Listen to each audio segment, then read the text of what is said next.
Assalamualaikum warahmatullahi wabarakatuh. Kembali kita membaca hadis Rasul sallallahu alaihi wasallam di kitab Riyadhus Shalihin yang saat ini sudah masuk di hadis ke 254. Kemarin 253, sekarang 254. Yaitu hadis tentang surga dan neraka. Masih berbicara tentang surga dan neraka. Hadis ini kalau kita lihat di dalam riwayat Imam Bukhari lebih panjang lagi, lebih detail lagi pembahasannya, tetapi di sini seperti yang ditulis oleh Imam Nawawi rahimahullah, beliau nukil sampai kalimat milkuma milkuha. Ini kalau kita baca di Bukhari ada lagi tanya panjang, tapi beliau sesuai yang dinukil dalam kitab Riyadhus Shalihin, maka kita bacakan apa yang dituliskan dari ini teks. Kalau kita lihat dari redaksi Al-Imam Muslim, ini redaksi Imam Muslim, riwayat Imam Bukhari agak sedikit panjang. Dikatakan di situ An Abi Sa'id Al-Khudri, di dalam kitab Sahih, dalam kitab Riyadhus Shalihin ditulisnya dari Abu Sa'id Al-Khudri, tapi ini juga diriwayatkan oleh Abu Hurairah. Makanya saya tulis berkata Abu Hurairah atau An Abi Hurairah, dari Abu Hurairah dan juga dari Abu Sa'id Al-Khudri. Jadi hadis ini diriwayatkan oleh dua orang sahabat Nabi Muhammad SAW. An Abi Sa'id Al-Khudri radhiyallahu anhu qala Rasulullah sallallahu alaihi wasallam, Rasulullah SAW bersabda, ihtajjatin naru wal jannah. Ihtajjat, ini kalau bahasa kita mungkin saling memberikan hujah. Kalau bahasa kitanya berdebat, berdialog, tapi saling ingin apa? Tempat saya lo yang apa? Saling apa? Membanggakan. Tajat itu saling menjatuhkan, saling bahwa dia lebih unggul daripada apa? Jadi surga amin neraka debat juga ternyata. Jadi ini kita sekarang menyaksikan debat, tapi debat apa? Surga sama neraka, bukan ahli, bukan penduduknya, tapi surga amin nerakanya debat. Karena memang di dalam penjelasan dari ayat dan juga hadis bahwa nanti di hari kiamat makhluk-makhluk Allah yang kira-kira kayak benda begitu bisa apa? Bisa bicara. Justru malah mulut ini yang nanti lebih banyak dikunci oleh Allah Subhanahu wa taala. Kalau sekarang mulut yang bicara terus, tapi nanti malah tangan berbicara. Dikatakan kaki, semua anggota tubuh, bahkan benda-benda ini akan berbicara. Makanya ketika kita mendengar penjelasan bahwa saat kita belajar, mau menghadiri majelis ilmu, saat kita mau sholat, saat kita mau ibadah, tidak perlu kita riak dari orang-orang ini. Kenapa? Karena sebenarnya nanti akan menjadi saksi. Semua pepohonan, batu yang kita lewati di hari kiamat akan menjadi saksi. Saat ini kita pikir gak mungkin dia bicara saat ini, tapi nanti di yaumil qiyamah itu batu, pepohonan semuanya akan bersaksi di hadapan Allah Subhanahu wa taala. Oleh karena itu, di antara hikmah kata para ulama kenapa kalau kita habis sholat fardu di sini, sholat sunnahnya disuruh apa? Pindah. Salah satunya hikmah biar lebih banyak tempat-tempat yang kita gunakan untuk sujud, biar nanti akan menjadi saksi di yaumil qiyamah. Dia akan jadi saksi itu. Ini kalau kita hadir ke majelis-majelis, ke masjid-masjid, musala-musala, itu akan jadi saksi semua tempat itu nanti di yaumil qiyamah. Kalau kita kagak pernah kemana-mana, cuma ke situ aja saksinya mana ada. Makanya kita mesti apa? Banyak, jangan kita ntar aja dah hadir kalau di masjid saya, masjidnya doang, musolahnya dia doang. Tapi kalau enggak, jangan. Kemana kita pengen banyak nanti di yaumil qiyamah saksi-saksi kita untuk mendapatkan rahmat dan keberkahan dari Allah Subhanahu wa taala. Tapi dia punya kekuasaan. Orang kaya menindas orang miskin, ini bakal jadi penduduk apa? Neraka. Pejabat menindas rakyat jelata, ini bakal jadi penduduk neraka. Orang kuat menindas orang yang lemah, ini bakal jadi apa? Penduduk neraka. Orang yang pinter nindasin ngakal-ngakalin orang bodoh, masuk neraka. Nah itu katanya dibanggain. Jangan bangga, wah saya tuh masuk dalam itu. Jangan, ini neraka ini. Ini neraka katanya. Tempatku kebanyakan adalah para penindas, orang hebat-hebat berarti. Jadi orang neraka bangga di tempatnya orang-orang yang apa? Jebak, orang yang penindas besar-besar, orang hebat-hebat. Nggak mungkin lah penindas orang lemah, nggak mungkin penindas itu rakyat apa? Jelata, nggak mungkin penindas orang miskin. Pasti orang-orang yang apa? Hebat. Itu tempatku kebanyakan dia tuh, bukan neraka. Ini yang dibanggakan oleh neraka. Oh, tempatku orang-orang yang sombong, tempatku orang-orang yang penindas. Waqalat hadhihi, yang surga bilang, yadkhuluni ad-du'afa wal masakin, yang masuk ke tempatku kebanyakan ad-du'afa, orang-orang yang apa? Lemah, orang-orang yang dilemahkan, wal masakin, dan juga orang-orang apa? Miskin. Itu kebanyakan. Ini adalah sudah kita jelaskan kemarin bahwa banyak orang-orang miskin masuk ke dalam surga, tapi miskinnya sabar, miskinnya nggak sombong, miskinnya ridho dengan ketentuan Allah. Kalau miskin gerendam dulu, miskin sombong, udah masuk juga ke dalam apa? Neraka. Ini tentunya waliyadzubillah. Semoga Allah jadikan di antara kita yang kaya, yang pejabat, yang tua, yang pinter menjadi orang-orang yang tidak sombong, dan semoga kita menjadi bukan penindas tapi menjadi penolong yang lemah. Amin ya rabbal. Wa qala li hadin, sementara Allah berfirman kepada si surga, anti rahmati, engkau adalah tempat rahmatku, engkau adalah rahmatku. Arhamu biki man asya, aku akan kasih sayang, aku berikan kasih sayang denganmu siapa yang aku kehendaki. Jadi aku buat engkau surga menjadi tempat orang-orang yang mendapatkan rahmatku. Siapapun dari rahmat atau orang yang mendapat rahmat, kau pasti di tempat itu. Itulah yang dikatakan oleh Allah.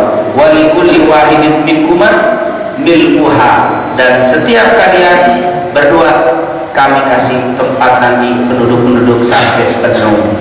Allah dikasih penuh. Kalau surga penuh kan enak, neraka ini nanti neraka itu sampai penuh. Bahkan dalam hadis Bukhari teksnya, Allah masuk di neraka, malaikat masuk di neraka, sampai malaikat nanya, halim talanti, neraka udah penuh apa belum? Hal min mazid, masih ada lagi, kurang lagi, neraka nggak penuh.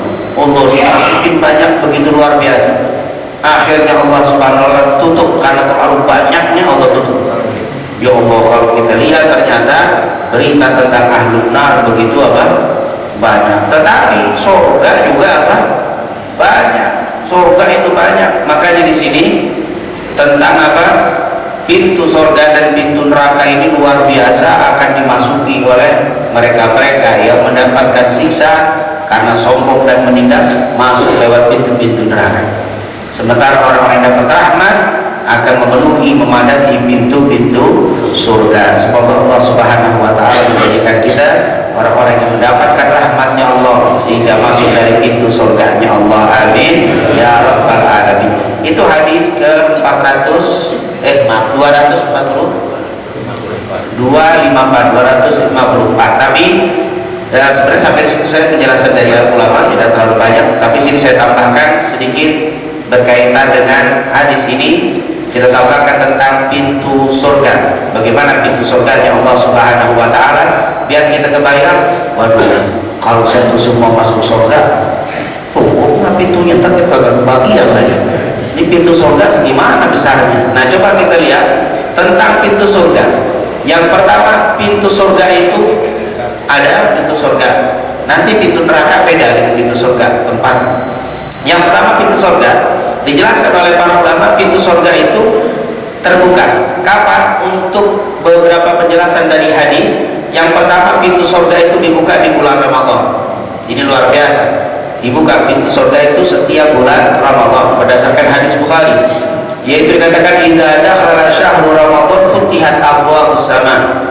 Apabila datang bulan Ramadan, maka akan dibuka pintu-pintu langit. Dalam hadis lain, futihat abwaabul jannah, dibuka pintu-pintu surga. Ini alhamdulillah, sebulan lagi masuk bulan Ramadan. Gunakan semaksimal mungkin, karena di saat itu pintu-pintu surga sudah dibuka oleh Allah subhanahu wa ta'ala. Maksudnya dibuka pintu surga, jalan menuju pintu tadi sangat mudah dibanding di bulan lainnya. Makanya kita sudah masuk di akhir bulan Rajab ini, penghujung. Besok sebulan Syaban, besok apa lusa Syaban.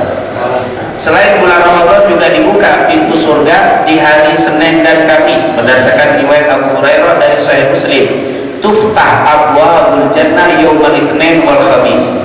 Dibuka pintu-pintu surga di hari Senin dan hari Kamis. Jadi Senin Kamis dibuka. Makanya kita kalau bisa disuruh Senin puasa, Kamis puasa, karena itu hari pembuka, dibuka pintu surga. Itu bukanya mingguan, ada yang bukanya tahunan, yang selama sebulan full, yaitu di bulan Ramadan. Kalau ini yang tingkatannya satu pekan, itu ada Senin Kamis. Makanya sekali lagi jangan dijelek-jelekin Senin Kamis. Ini kadang-kadang, Pak gimana usahanya? Ya satu usahanya di Senin Kamis. Jelek-jelekin Senin Kamis, kenapa? Itu maksudnya mau bangkrut ya? Kenapa ke Senin Kamis? Senin, Senin begitu banyak kejadian besar. Kamis pelaporan amal di hari Kamis. Ini pelaporan amal kita dalam pekanan itu satu minggu, dilaporkan amal kita setiap hari Kamis. Ini hari Kamis, jadi dibuka tuh pintu surga di setiap hari Senin dan Kamis. Kemudian tentunya di hari Senin Kamis ya, Allah akan memberikan ampunan kepada siapa saja selama dia tidak melakukan kemusyrikan. Kita gampang, kecuali orang yang masih bermusuhan, orang yang tidak tegur sapa. Allah bilang andiru hadaini hatta yasfaliha, tahan ampunan untuk orang yang bermusuhan sampai mereka damai. Di hari Senin itu paling gampang dapat ampunan, tapi yang musuhan kagak dapat ampunan. Neraka. Di dalam hadis Rasulullah SAW dari Sahal bin Sa'ad, Rasulullah bersabda, fil jannati thamaniyatu abwab, di surga itu ada 8 pintu. Nanti di neraka sabah ada 7. Berarti pintu surga banyak kan? Disinilah kata para ulama, berarti Allah menghendaki yang yang masuk surga banyakkan daripada masuk neraka. Makanya kita jangan dikit-dikitin. Neraka semua orang muslim. Akhir nanti sepi itu surga. Enggak, insya Allah muslim surga semuanya. Amin. Kalau ada yang kurang-kurang kita doain dia biar dimaafin dan masuk surga. Jangan dikit-dikit ibadahnya banyak, salah dikit jadi neraka. Ini hikmah. Jadi Allah saking sayangnya biar nanti kiamat Tuhan Islam udah bersih semua tuh dosanya. Makanya kalau kita panjang umur jangan sampai kiamat kalian doain kita kalau mati. Jangan terlalu panjang-panjang banget, biar kalau kita meninggal itu masih banyak muslimin sehingga mereka doa-doa kita dapat apa? Imbasnya. Subhanallah, itu luar biasa. Ini dibuka pintu surga jumlahnya 8, neraka 7. Fiha babun yusamma ar-rayyan, di situ ada salah satu pintu yang namanya rayyan. La yadkhuluha atau la yadkhulu, tidak masuk ke dalam pintu itu, la yadkhulu, tidak masuk dari pintu itu illa as-shaimun, kecuali orang yang suka apa? Puasa. Ada yang namanya babu taubah. Ini babu taubah, insyaallah masuk surga semuanya. Ada babu salat, babu rayyan, babu zakat, babu sedekah, babu haji wal umrah, babu jihad, babu silah, atau menyambungkan silaturahim. Itu kata para ulama pintunya banyak. Jadi ada orang yang rajin sholatnya, maka insya Allah masuk surganya lewat pintu sholat. Tapi puasa tetap puasa, cuma kalau puasa lemas tuh orang masuk Ramadan aja kepikiran puasa. Dia puasa emang nggak kuat pada puasanya, tapi tetap puasa. Ini orang kayaknya masuk surga nggak dari Royan ini. Puasanya pas-pasan di Ramadan itu juga puasa nggak bisa ngapain. Tapi ini kalau puasa kuat, ini masuk pintu surga lewat apa? Allah likulli syai' maziyah, setiap sesuatu itu ada kelebihannya. Ada yang model sholat pas-pasan doang, imam baca sabbihi saja gerendam, sholatnya pas-pasan. Tapi kalau giliran puasa luar biasa, bukan cuma Ramadan, Senin Kamis, bahkan Ayyamul Bid 13, 14, 15, bahkan kadang-kadang puasa Asyhurul Hurum, bulan Rajab, bulan Sya'ban ini banyak puasa. Wah, ini bisa masuk surga lewat apa? Ada juga yang puasa pas-pasan, terus sholat pas-pasan, tapi silaturahimnya masya Allah kemana-mana. Nggak bisa Pak mampir, loh langsung mampir. Kalau kita kan Pak mampir, insya Allah jalan terus gitu. Ini model silaturahim kemana-mana, bisa jadi masuk surga lewat silaturahimnya. Oh, Allah tahu ada kelebihan, ada kekurangan. Makanya kita yakin, saya lihat nih orang sholatnya nggak begitu hebat kayak saya, tapi nggak hebatnya di tempat lain, di ibadah lain. Makanya jangan kita remehkan orang yang apa? Sholatnya pas-pasan, cuma sholat fardu, yang lain nggak terlalu duha, nggak tahajud, enggak. Tapi jangan diremehkan saudara kita. Boleh jadi puasa atau kuat dalam bab itu. Walladzi nafsu Muhammad biyadi innama bainal misra'ain. Waktu itu tentunya ditanya Rasulullah SAW, dijelaskan tentang pintu surga. Rasulullah bilang, demi Allah, sungguh jarak antara dua pintu, yaitu daun-daun pintu surga. Antara pintu surga itu dikatakan min masalil jannah lakama baina Makkah wa Hajar, seperti jarak kota Mekah dengan Hajar. Jadi dibilang ini ke Hajar, kota Hajar.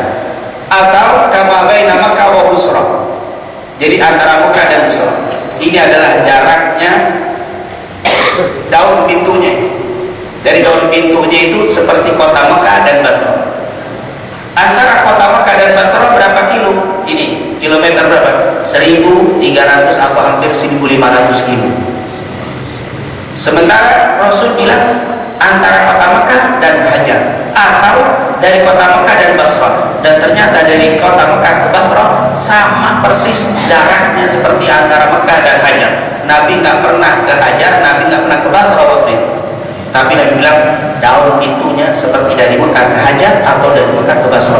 Pas ulama akhirnya mengukur persis jaraknya sama antara Mekah dan Basra, antara Mekah dan Hajar. Kita pakai kilometer aja sudah miring-miring, salah-salah ya. Nabi nggak pakai mengukur langsung, karena memang wahyu langsung antara Mekah dan Hajar atau antara Mekah dan Basra. Oh, sama persis gitu.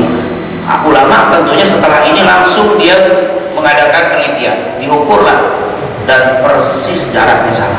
Walayatiyana alaiha yawmun wa huwa kadidun minaz ziham, tapi nanti bakal penuh orang berdesakan masuk. Lihat daun pintunya selebar itu, hampir 1.500 kilo, jaraknya 40 tahun, tapi semua berdesakan masuk. Berarti yang masuk surga banyak apa sedikit? Banyak. Kenapa kita sedikit-sedikitin sekarang? Kayak kita dengar susah masuk surga, sedikit yang masuk surga. Ini nih akidahnya rusak semuanya. Wah. Jadi nggak masuk surga, enggak, susah masuk surga. Ya Allah, ternyata yang masuk surga berdesakan, kata Rasulullah SAW. Ini menunjukkan bahwa banyak yang masuk surga. Oleh karena itu yakinlah, insya Allah kita min ahlil jannah semuanya. Dan kita doakan keluarga kita semuanya min ahlil jannah. Amin. Allahumma dakhilnal jannah bighairi hisab. Amin ya rabbal. Nah, inilah penjelasan tentang pintu surga. Di dalam riwayat yang lain, ma baina misra'aini fil jannah kamasirati arba'ina sana, yaitu perjalanan antara pintu surga dengan satu yang lain seperti 40 tahun. Kemudian adakah yang dipanggil dari semua pintu itu bisa masuk semua? Kan kita masuk ada pintu silaturahim, ada yang masuk bab sholat, ada nggak yang masuk dari semua pintu? Ada. Siapa? Abu Bakar As-Siddiq radhiyallahu anhu. Ini dijelaskan bahwa Abu Bakar As-Siddiq termasuk orang yang masuk ke dalam surga dari pintu yang mana dia mau. Subhanallah. Ini merupakan apa? Luar biasa. Kalau dari amalan ada siapa? Orang yang memang puasanya sama sholatnya semuanya sama, tapi ya jarangnya kayak begitu. Kecuali para nabi. Kalau para nabi sama. Tapi ada orang-orang yang memang khusus, diantaranya adalah Abu Bakar As-Siddiq, sudah dapat jaminan masuk dari pintu yang dia mau. Bahkan juga ada ini bagi kabar gembira bagi istri-istri yang solehah. Ini juga boleh dari pintu mana yang dia mau. Siapa itu? Ini dia. Idza shallatil mar'atu khamsaha, kalau wanita itu sudah menjaga salat 5 waktunya, wa shamat syahraha, puasa Ramadannya, wa hafizat farjaha, menjaga kemaluannya, menjaga kehormatan dirinya, wa ata'at zaujaha, taat sama suaminya, maka dikatakan kilalah, akan dikatakan kepada si perempuan tadi, udkhuli al-jannata min ayyi abwabil jannah, masuklah kamu dari pintu-pintu yang surga yang ada. Dikatakan syi'ti, yang kau kehendaki. Masuklah dari mana pintu yang kau mau ambil. Oh, perempuan kerjaannya nggak susah, sholat, puasa, jaga kemuliaan diri, taatin suami. Susah apa gampang? Ya jangan jawab deh, ibu yang jawab. Kalau suami mah gampang, tapi taatnya ini yang rubet nih. Nah, ternyata luar biasa kabar gembira bagi ibu, bagi istri masuk surga bisa ngalahin bapak-bapak. Modalnya cuma jaga sholat 5 waktu, puasa Ramadan, jaga kemuliaan dirinya dan taati suaminya. Allah masuk. Ini hadis kopi sampai istri biar pada tahan, biar pada tahan maksudnya. Nah, pintu neraka ini pintu neraka. Neraka pintunya kagak pakai daun ini, disebutkan dalam hadis. Kagak ada daun pintunya, dia ternyata berupa lubang-lubang kalau pintu neraka ini. Jadi kalau surga ada pintunya, ada daunnya, tapi kalau neraka lubang. Jadi dimasukin lubang begitu, nggak ada pintu surga dibukain, nggak ada lubang, karena lubang itu kesannya lebih serem. Lubang buaya itu kan serem tuh. Lubang itu mau dimasukin lubang itu serem daripada rumah yang dibuka ada siksaan lain. Di dalam itu lebih serem. Dan ternyata neraka itu adalah lubang-lubang api neraka. Jadi pintunya lubang, nggak seperti apa surga. Kalau surga ada daun pintu, dan kalau ini nggak ada lubang.